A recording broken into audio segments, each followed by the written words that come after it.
Hi friends, welcome to news pocket.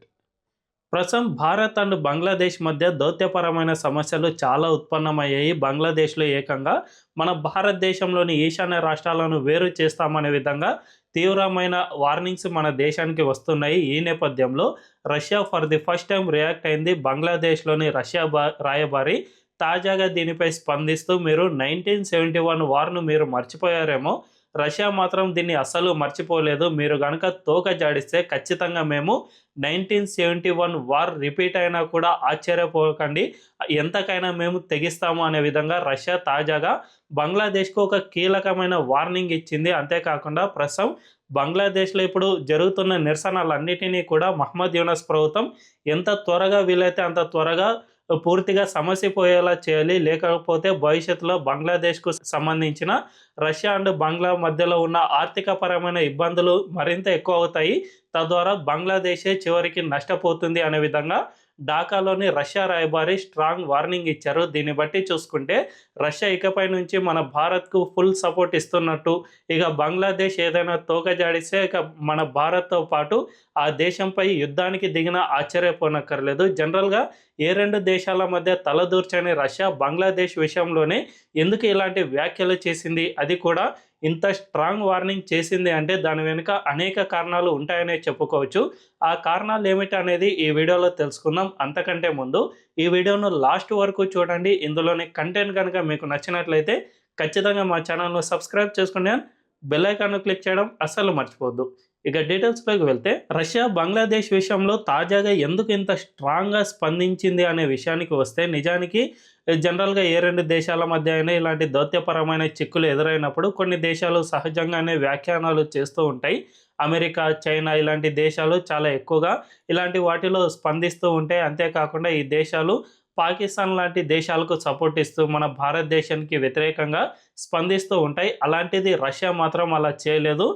కేవలం బంగ్లాదేశ్లో ఉండి అక్కడి నుంచే స్ట్రాంగ్ వార్నింగ్ ఇచ్చింది. అంతేకాకుండా భారత్కు తన ఫుల్ సపోర్ట్ తేల్చి చెప్పింది. దీంతో పాటు భవిష్యత్తులో అవసరమైతే భారత్తో పాటు 1971 వార్లో రష్యా ఏ విధంగా అయితే ఇండియాకు హెల్ప్ చేసిందో అదేవిధంగా భవిష్యత్తులో కూడా మేము ఇండియాకు హెల్ప్ చేస్తాం, తద్వారా బంగ్లాదేశ్ తుక్కుగా ఓడిపోయే అవకాశం ఉంటుంది అనే విధంగా పరోక్షంగా సంకేతాలు సైతం ఇచ్చారు. రష్యా రాయబారి ఈ 1971 వార్ను అంత నొక్కి చెప్పడానికి ఇదే ప్రధాన కారణం అని అంతర్జాతీయ నిపుణులు చెబుతూ ఉన్నారు.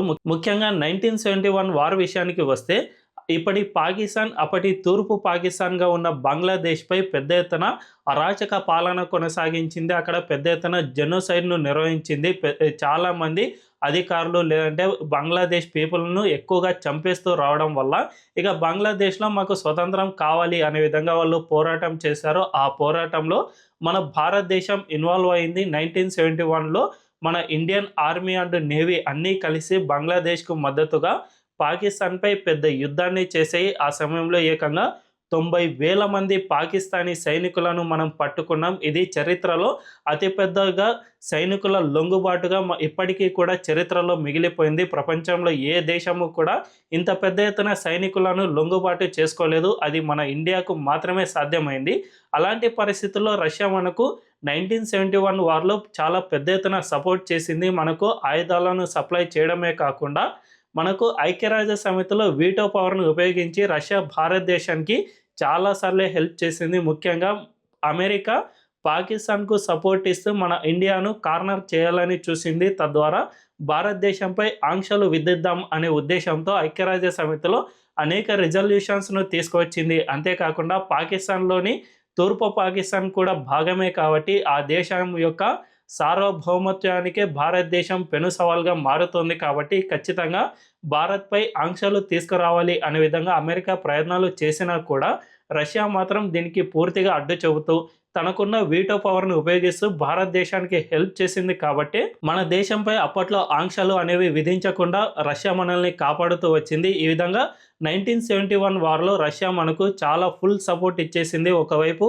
ఆర్మీ పరంగా, మరోవైపు దౌత్యపరంగా కూడా మనకు ఫుల్ సపోర్ట్ ఇచ్చినందువల్లనే మనపై అప్పట్లో ఆంక్షలు అనేవి విధించలేదు. తద్వారా మన భారతదేశంలో ఆర్థిక వ్యవస్థ చాలా మెరుగ్గా సాగింది. సో రష్యా ఈ విధంగా 1971 వార్లో ఎలా అయితే హెల్ప్ చేసిందో అదేవిధంగా భవిష్యత్తులో భారత్కు అవసరమైతే మేము మళ్ళీ హెల్ప్ చేయడానికి సిద్ధంగా ఉన్నాము అని తేల్చి చెప్పడంలో భాగంగానే ఇలాంటి వ్యాఖ్యలు చేశారు. ఎందుకంటే బంగ్లాదేశ్లో రష్యాకు సంబంధించిన అనేక పెట్టుబడులు ఉన్నాయి. ఇవి జనరల్గా స్టేట్మెంట్కు మాత్రమే పరిమితం కాలేదు. జనరల్గా కొన్ని దేశాలు ఇతర దేశాలపై స్టేట్మెంట్స్ను ఇస్తూ ఉంటాయి. మేము ఆ దేశాల్లో ఉన్న పరిస్థితులను ఎప్పటికప్పుడు క్షుణ్ణంగా పరిశీలన చేస్తూ ఉన్నాము అనే స్టేట్మెంట్లు జనరల్గానే వినిపిస్తూ ఉంటాయి. కానీ రష్యా చేసిన స్టేట్మెంట్ మాత్రం నార్మల్గా తీసుకోకూడదు. ఎందుకంటే ఆ దేశానికి సంబంధించి బంగ్లాదేశ్లో అనేక పెట్టుబడులు ఉన్నాయి. దాదాపు $11.5 బిలియన్ పెట్టుబడులు రష్యాకు సంబంధించినవి బంగ్లాదేశ్లో ఉన్నాయి. ముఖ్యంగా ఆ దేశంలోని న్యూక్లియర్ పవర్ ప్లాంట్లు ఏవైతే ఉన్నాయో వాటిని కూడా రష్యా సంరక్షిస్తుంది. వాటిలో పెద్ద ఎత్తున పెట్టుబడులు పెట్టింది కాబట్టి ప్రస్తుతం బంగ్లాదేశ్లో పెద్ద ఎత్తున నిరసనలు లేదంటే హింసాత్మక ఘటనలు ఇలాంటివి జరగడం వల్ల ఆ దేశంలో ఆర్థిక వ్యవస్థ అనేది పూర్తిగా కుప్పకూలిపోతుంది. ఆ దేశానికి వెన్నెముకగా ఉన్న టెక్స్టైల్ పరిశ్రమ నుంచి అనేక పరిశ్రమలు కుదేలైపోయాయి. తద్వారా ఈ పరిశ్రమల కోసం తీసుకున్న అప్పులు ఏవైతే ఉంటాయో వాటిని బ్యాంకులకు తిరిగి చెల్లించడానికి కూడా సాధ్యం కావడం లేదు. చిన్న చిన్న కుటీర పరిశ్రమల నుంచి పెద్ద పెద్ద ఇండస్ట్రీల దాకా ఇదే పరిస్థితి నెలకొంది. కాబట్టి బంగ్లాదేశ్లో ప్రస్తుతం బ్యాంకుల పరిస్థితి పూర్తిగా అస్తవ్యస్తంగా మారిపోయింది. ఆ దేశంలో ఏకంగా 6 లక్షల కోట్ల అప్పులు బ్యాంకుల దగ్గర పూర్తిగా మిగిలిపోయాయి. వీటిని తిరిగి చెల్లించే పరిస్థితుల్లో ఈ ఇండస్ట్రీలు కానీ కంపెనీలు కానీ లేవు. కాబట్టి ఇవన్నీ కూడా ఇక తిరిగి రాని అప్పులుగా మారిపోయి, అంతేకాకుండా ఇంకా 9 లక్షల కోట్ల అప్పులు బ్యాంకుల దగ్గర పెండింగ్ ఉన్నాయి. కాబట్టి ఇవి భవిష్యత్తులో అయినా తిరిగి వస్తాయా లేదా అనే నమ్మకం కూడా బ్యాంకులు కోల్పోతూ ఉన్నాయి. తద్వారా ఆ దేశంలో చిన్న చిన్న బ్యాంకులన్నీ కూడా దివాలా తీసే స్థాయికి చేరుకున్నాయి. కాబట్టి ఇదే గనక భవిష్యత్తులో కొనసాగితే ఖచ్చితంగా ఆ దేశంలో ఉన్న ఆర్థిక వ్యవస్థ మొత్తంగా పతనమైపోతుంది. అప్పుడు రష్యాకు సంబంధించిన $11.5 బిలియన్ పెట్టుబడులు మొత్తం ఆవిరి అయిపోయే అవకాశం ఉంటుంది. కాబట్టి రష్యా ఎప్పటి నుంచే బంగ్లాదేశ్కు తీవ్రమైన హెచ్చరికలు జారీ చేస్తుంది. మీరు గనక భారత్తో పేచీ పెట్టుకుంటే భారత్ నుంచి మీకు రావాల్సిన అన్ని సౌకర్యాలు నిలిచిపోతాయి. తద్వారా బంగ్లాదేశ్ ఆర్థిక వ్యవస్థ కుప్పకూలిపోతుంది. ఇదే గనక కొనసాగితే మా దేశానికి సంబంధించిన పెట్టుబడులు కూడా అక్కడ నాశనం అయిపోతాయి. కాబట్టి భారత్కు మేము పూర్తిగా మద్దతుగా ఉంటాం. మీరు భారత్తో ఎంత స్నేహంగా ఉంటే అంత మీకు మేలు జరుగుతుందే కానీ భారత్తో మీరు ఎప్పుడు పేచీ పెట్టుకుంటే అంత ఎక్కువగా రష్యా కూడా మీకు వ్యతిరేకంగా మారుతుంది. తద్వారా మీపై యుద్ధం చేసినా మీరు ఆశ్చర్యపోనక్కర్లేదు అనే విధంగా ఫర్ ది ఫస్ట్ టైం బంగ్లాదేశ్కు రష్యా స్ట్రాంగ్ వార్నింగ్ ఇచ్చింది. మరి ఇప్పటికైనా మహమ్మద్ యూనస్ ఈ పరిస్థితుల్లో చక్కబెడతారా, లేకపోతే తన దేశంలో ఇస్లామిక్ రాడికలైజేషన్ని పెంచి పోషించి అండ్ ఆ దేశంలో హింసాత్మక పరిస్థితులను మరింత పెంచి పోషించడం ద్వారా బంగ్లాదేశ్ను పూర్తిగా నాశనం చేస్తాడా అనే విషయం తెలియాలంటే ఖచ్చితంగా వెయిట్ చేయాల్సిందే. ఈ విషయంలో రష్యా మాత్రం ఇండియాకు పూర్తి సపోర్ట్ ఇచ్చింది. కాబట్టి దీన్ని మీరు సపోర్ట్ చేస్తారా లేదంటే వ్యతిరేకిస్తారా అనే అభిప్రాయాన్ని కామెంట్ల రూపంలో తెలియజేయండి. అండ్ ఈ వీడియో కనుక మీకు నచ్చినట్లయితే ఖచ్చితంగా మా ఛానల్ను సబ్స్క్రైబ్ చేసుకుని అండ్ బెల్ ఐకాన్ను క్లిక్ చేయడం అస్సలు మర్చిపోవద్దు. Thank you.